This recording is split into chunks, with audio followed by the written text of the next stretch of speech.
Seguimos en América y vamos a hablar ahora con también dos personas que trabajan en el Museo de América como conservador y como restauradora.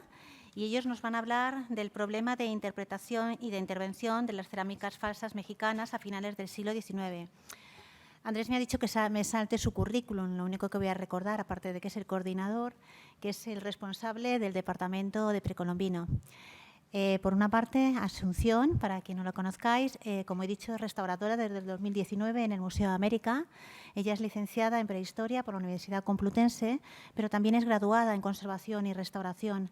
Antes de acceder al Museo de América, tiene una larga trayectoria en proyectos nacionales e internacionales, muchos de ellos vinculados a lo que ya nos ha hablado también Beatriz, al Museo Arqueológico, con proyectos en Egipto, entre ellos el de Yehuti. Y sin más, os dejo con la última conferencia de esta mañana hasta después abordar el debate, cuando queráis. Ah, no, es verdad, falta de Sofía, perdón. Gracias. Bueno, gracias María José, gracias por la presentación.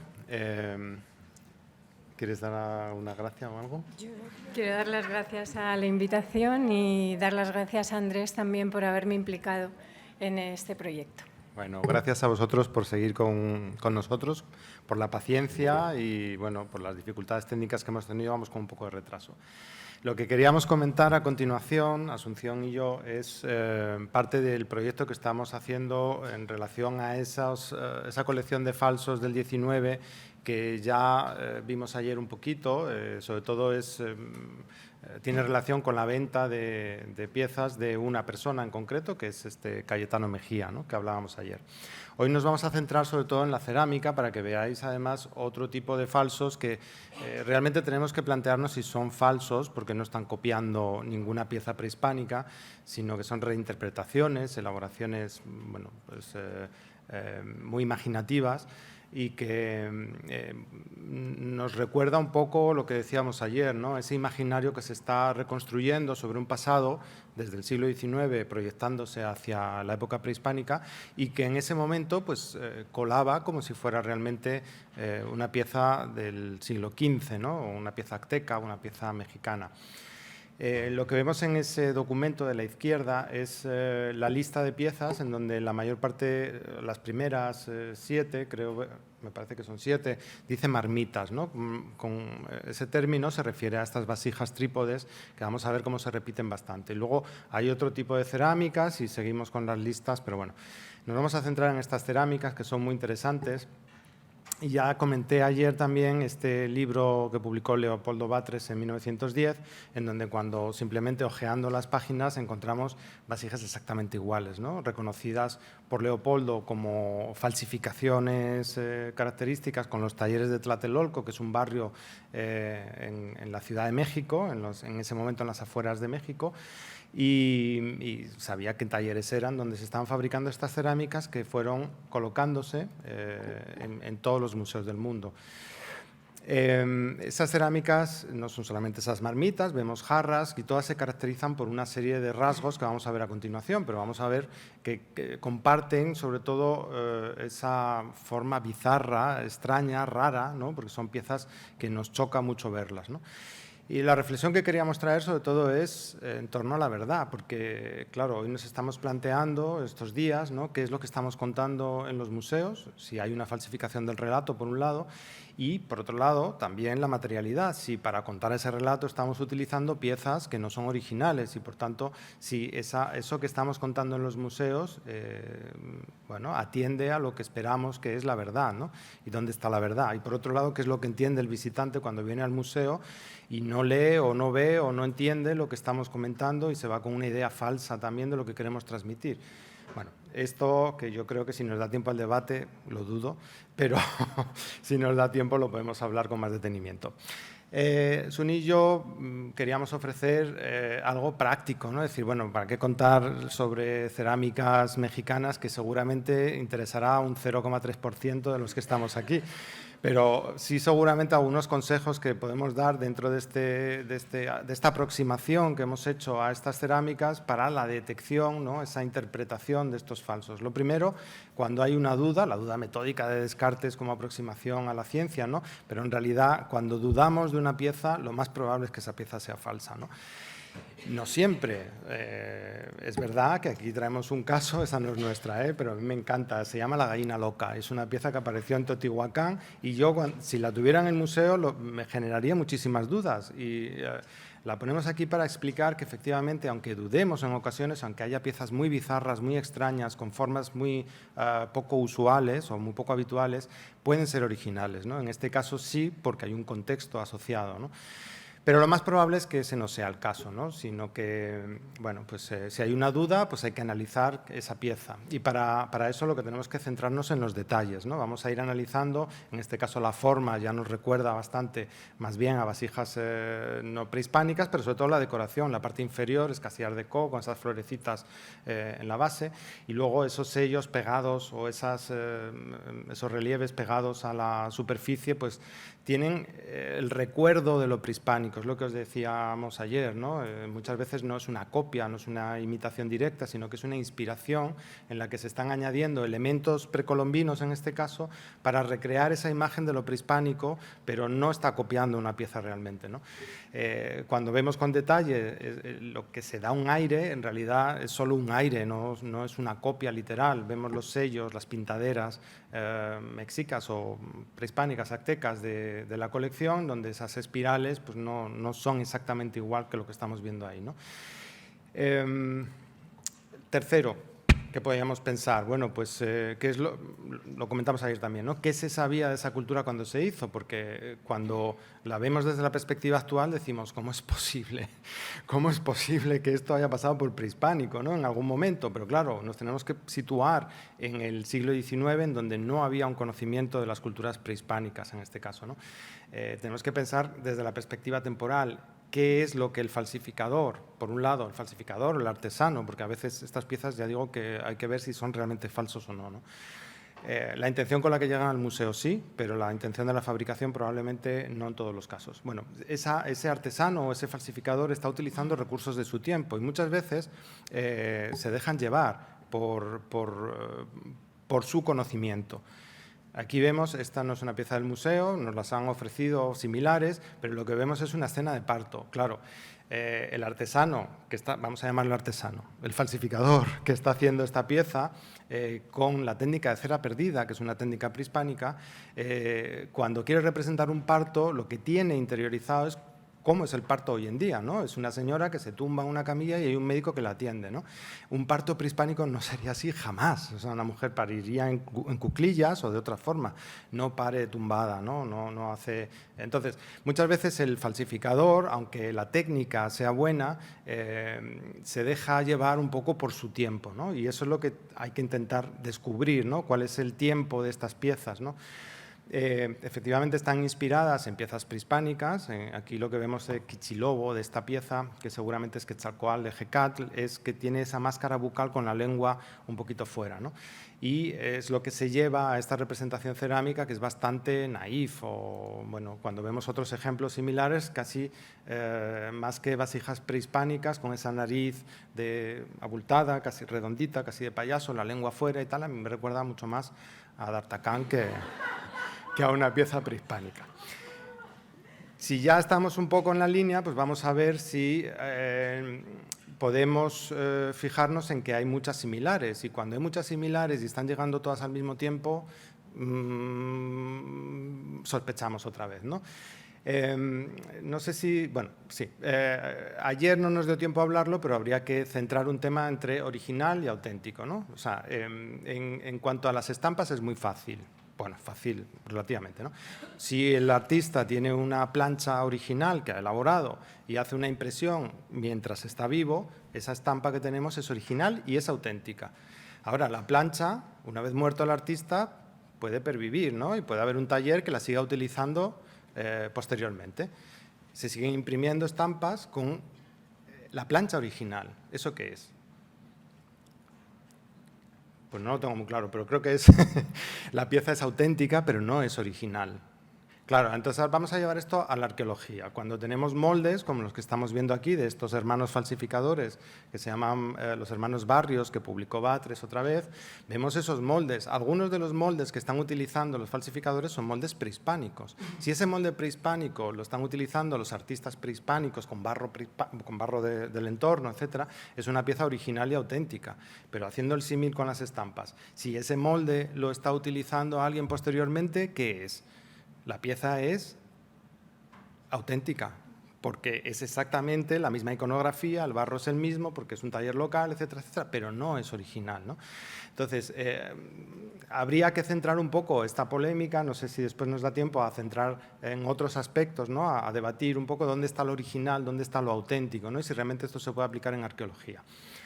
El caso es que estas piezas auténticamente falsas, originalmente bizarras, las adquieren todos los museos, porque en ese momento se piensa que esto realmente es lo que estaban haciendo los mexicas, ¿no? Y ahí vemos piezas en distintos museos, en Estados Unidos. ¿En qué se inspiran? Probablemente en estas vasijas, en algunas de estas vasijas prehispánicas originales, estas de Teotihuacán, que efectivamente tenían rostros alrededor, pero la libertad de creación del artista, es lo que os decía, nos hace plantearnos si realmente esto es un falso, ¿no? O no. Esto yo creo que no son falsos, porque no están copiando nada en concreto, pero sí que hay una intención de engaño después en la comercialización de estas piezas, ¿no?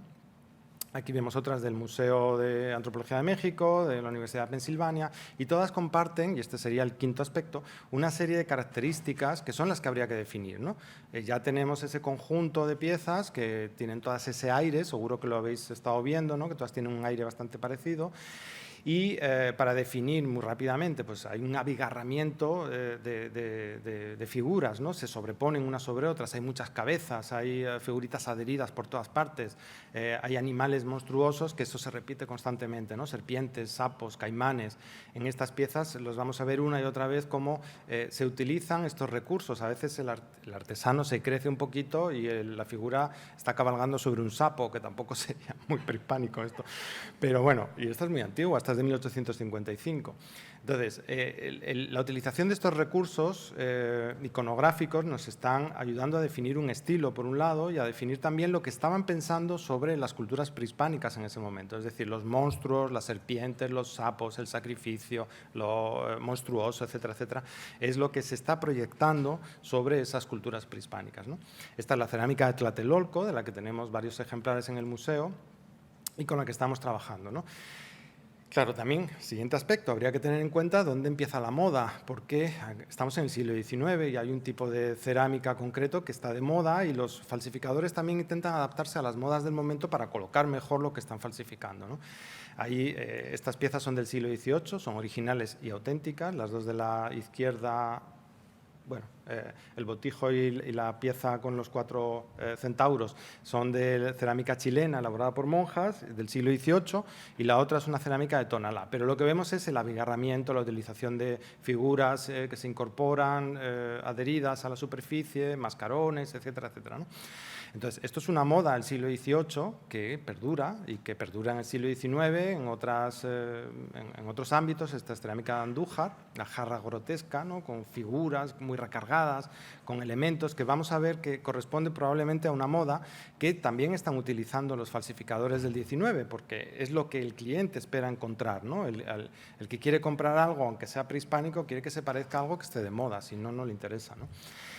Otro aspecto, ¿a qué se parecen estas figuras? Normalmente hay un estereotipo en la arqueología, en la representación antropomorfa. La figura masculina se suele representar de una manera concreta, la figura femenina de una forma concreta, diferente, ¿no? Y se suele repetir, porque eso es un estereotipo. En este caso lo que vemos es que no se respeta ningún estereotipo. Aquí tenemos figuras, los cuerpos son muy similares, las dos de los extremos tienen prácticamente el mismo cuerpo, una es femenina, la otra aparentemente no, pero los rostros cambian totalmente, una parece una muñeca de porcelana, la otra una especie de demonio y la de en medio a saber, ¿no? O sea, no hay un estereotipo concreto que se repita, sino que cada taller o cada artesano va incorporando, según sus inspiraciones, sus fuentes, va incorporando y todo esto lo va colando en el mercado, porque siempre mantiene ese aire común, que aunque sea muy diferente las piezas, todas tienen este aire que estamos viendo que se repite, ¿no? Y eso sí, la proyección de cuerpos monstruosos, incluso con estos pechos en forma de simios o de animales, que están volviendo otra vez a reincidir en esta imagen de lo prehispánico como monstruosa, etcétera, ¿no? Si ya tenemos esto identificado y tenemos la suerte además de conocer qué talleres están falsificando estas piezas, lo ideal sería ir a entrevistar al falsificador.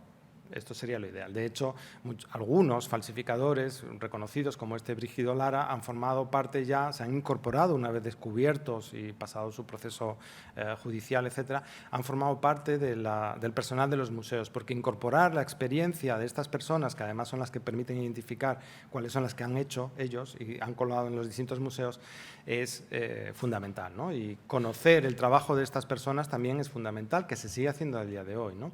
Aquí tenemos desde 1910 esta publicación, otra vez a los hermanos Barrios, que colocaron muchas piezas en muchos sitios. Resignificación, esto es interesantísimo, es el proceso que van sufriendo estas vasijas, estas piezas, a lo largo de su historia, de su biografía, ¿no? En este caso no tenemos ninguna en el Museo de América, pero me parecía interesante que explicáramos esto, ¿no? Se descubre una nueva cultura en Argentina, en un yacimiento que se llama Arroyo Leyes, hacia los años 30, ¿no? Enseguida se dan cuenta de que esto no es prehispánico, entonces son falsos, ¿no? Si no es prehispánico, es que es falso. Entonces comienza un proceso de destrucción, que luego Suni seguro que nos va a contar un poquito sobre la destrucción de los falsos en el museo, ¿no? Después pasan a una categoría distinta, tampoco es que sean falsos, porque tienen que ver con lo etnográfico. Y finalmente se descubre que se trataba de un cementerio de esclavos africanos, es decir, cerámica afrodescendiente, que no tiene que ver exactamente con lo prehispánico, aunque embebe un poquito, hay un mestizaje de formas, ¿no? Pero sobre todo básicamente son elaboraciones hechas por africanos, por descendientes de africanos en el territorio de Argentina, algo que era muy extraño con las cerámicas del entorno, pero que ahora mismo justamente adquiere una resignificación sobre el contenido y la significancia que tienen estas piezas, ¿no? Y ya para terminar, un ejemplo, para pasar la palabra a Asunción, sobre la materialidad de la conservación, porque este es el último aspecto que nos permite entender ante qué estamos, ¿no? Esto sería un ejemplo del llamado jarrón de Texcoco, que es un ejemplo más de cerámica de Tlatelolco, que aquel anticuario que os comentábamos ayer, que se llamaba Vauban, pues se trajo a Europa, lo expuso en París, y el cambio de humedad y temperatura lo que provocó es que esas máscaras que se habían puesto alrededor, esos apliques, se cayeran, ¿no? Y ahí es cuando la conservación, la materialidad, confirma algo que estaba bajo sospecha, que estas piezas no podían ser originales, ¿no? Y ya dejo que Suni termine esta intervención. ¿Quieres ir pasando tú? ¿O te paso? No.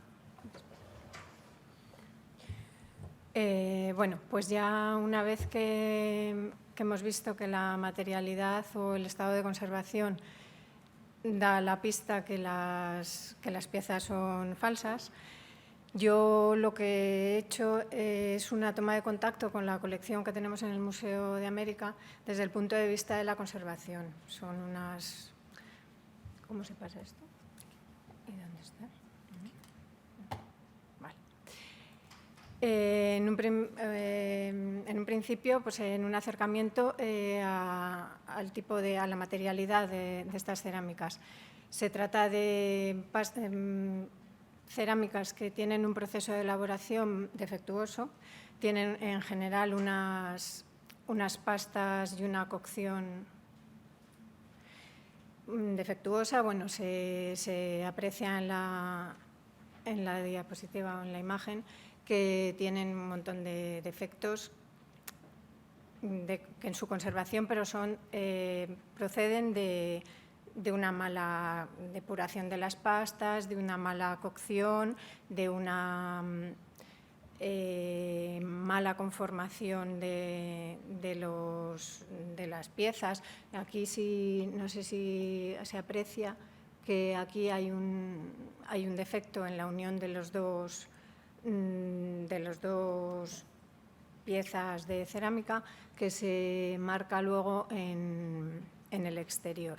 Bueno, estos son cerámicas fabricadas a moldeado y en esos moldeados pues son defectuosos y a la larga pues generan un tipo de conservación. Es que va muy despacio.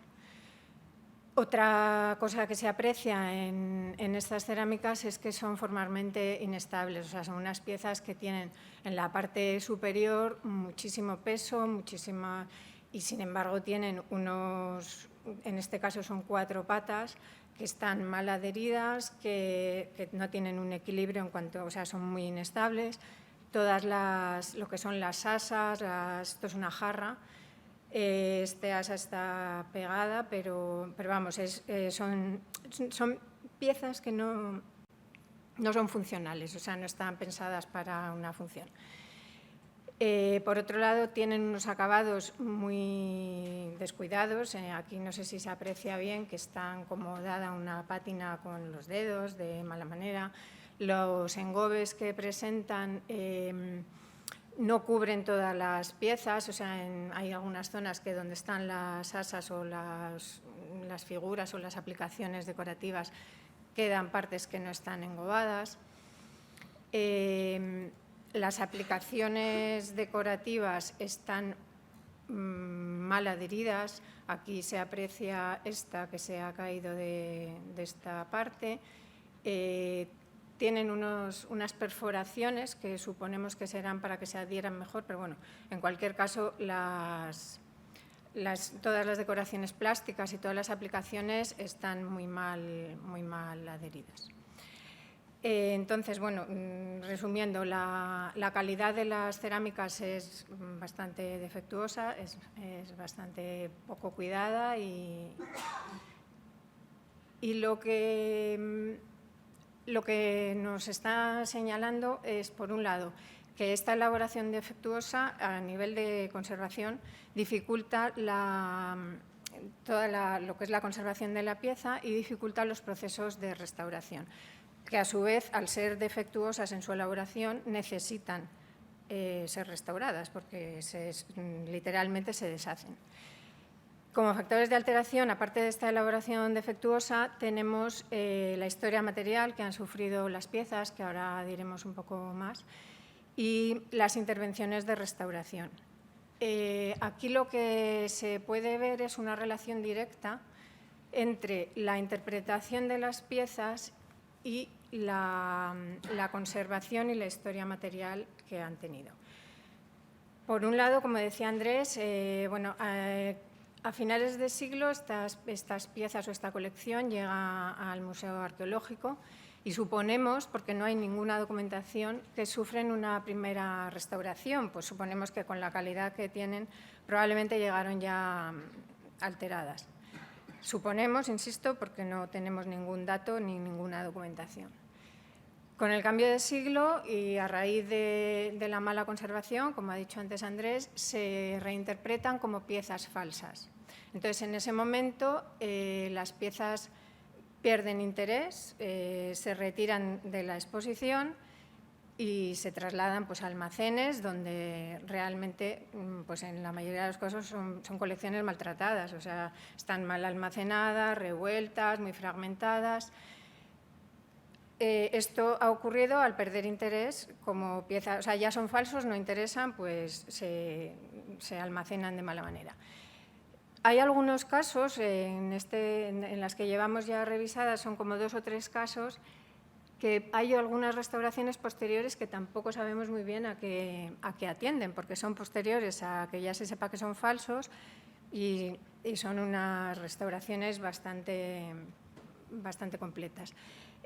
Una cosa que es interesante es las primeras restauraciones que se hacen corresponden a piezas originales, o sea, esa restauración no se hace en una pieza que se sabe que es falsa. Son restauraciones están muy intervenidas, están adheridas, tienen reintegraciones volumétricas, reintegraciones cromáticas, intentando que no se note la restauración y una vez que pasan a los almacenes y caen en desgracia, digamos, pues bueno, es cuando Andrés empieza a revisar esta colección y yo entro a formar parte de esto.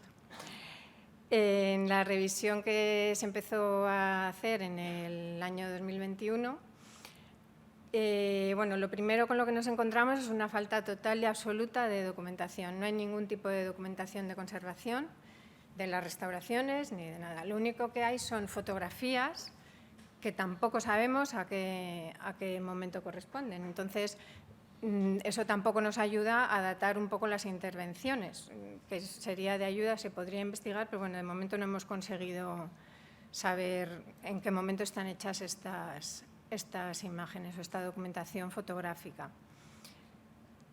Se trata de piezas que están muy fragmentadas, nos las hemos encontrado en almacenes, pues dentro de bolsas, separadas por piezas, pero en muchas ocasiones están mezcladas, incluso mezcladas con fragmentos de piezas originales. Tampoco hay ninguna documentación de en qué momento pasa esto. Voy más rápido. Dentro de las intervenciones anteriores, tenemos, bueno, se utilizan, por los materiales que se utilizan en restauración, quizás se podrían más o menos centrar las intervenciones, pero bueno, en este caso son materiales que los adhesivos son adhesivos orgánicos o por lo menos solubles en agua. Están muy cristalizados, muy oxidados, en general han perdido el poder de adhesión y las piezas pues están muy fragmentadas. En este caso, como veis, la parte de atrás aparece un tipo de resina, que yo no sé si es alguna resina tipo goma laca o algo así, que está cubriendo las zonas de pérdida, porque otro problema que tiene es que como las pastas son tan malas, los adhesivos están tirando de la cerámica y pierden muchísima materia. Por otro lado, hablaba antes de unas restauraciones posteriores que no sabemos muy bien en qué momento se hacen ni a qué corresponden. En esta pieza vemos estos son unas transparencias, que hay una imagen inicial y una imagen final en la que aquí vemos que faltan 2 patas y aquí vemos que tiene las 4 patas. Bueno, en la revisión que hemos realizado se han encontrado las 2 patas que le faltaban a la cerámica, las 2 patas originales, mezcladas con esta pieza es original y con otra pieza que es de otra pieza. Estas patas presentan restos de adhesivos, que es el mismo adhesivo, o por lo menos atiende es también soluble en agua, el mismo adhesivo que presentan otras muchas piezas en la colección. Como veis, bueno, esta intervención está completamente repintada, tiene un barniz, una capa de protección exterior que es soluble en acetona, no es un engobe, los engobes no son solubles. Y aquí podéis observar las 2 patas, esta es la pata original y esta es una recreación, falsificación o no lo sé. Y esto no sabemos muy bien a qué atiende, porque esta restauración es muy posterior a que las piezas sean consideradas falsas. Se nos ocurre que en el museo hubo una época que estuvo la escuela de restauración y es posible que lo utilizaran como prácticas, no lo sé. Lo que a mí me extraña es que si esto se utiliza en la escuela no haya ninguna documentación, porque entiendo que en ese momento ya tendría que acompañar algún informe. Pero bueno, no hay informe y también esto sería... Aquí entraríamos en saber también si las reintegraciones que se hacen en los tratamientos de conservación podrían entrar dentro de las falsificaciones, porque en cierto modo se está intentando que no se note, que sea algo que parezca original, que no se note y que el visitante lo vea así. Y bueno, ya para terminar, algunas consideraciones referentes a la intervención que se está realizando ahora. Digamos que hay como 3 vertientes. Respecto a las intervenciones anteriores, en principio la idea es respetarlas. excepto cuando la estabilidad de la pieza pues hace necesaria una intervención, como es el caso de esta serpiente, que pues ha habido que desarmarla porque se estaba deshaciendo y porque no tenía poder adhesivo las resinas que tenía. En este caso, pues ahí queda, la pieza queda con las 2 reintegraciones que son falsas y las 2 piezas que son suyas, pero bueno, se decide dejarlo como, pues al fin y al cabo es historia material de la pieza y de la disciplina también, es una manera de restauración en algún momento, ¿no? Y luego, por último, la única cuestión que se está respetando ahora es todas estas piezas tienen sobre el engobe negro o rojo, dependiendo de las piezas, una capa como de envejecimiento, unas tierras o, bueno, exactamente no lo tenemos analizado, pero bueno, sí, como unas tierras que le dan como una pátina, pues eso, como si fueran piezas arqueológicas. Entonces, pues bueno, se respetarán las pátinas falsas porque realmente a día de hoy son las que les dan la autentificación como falsos históricos. Y nada más. Gracias. Y por Dios,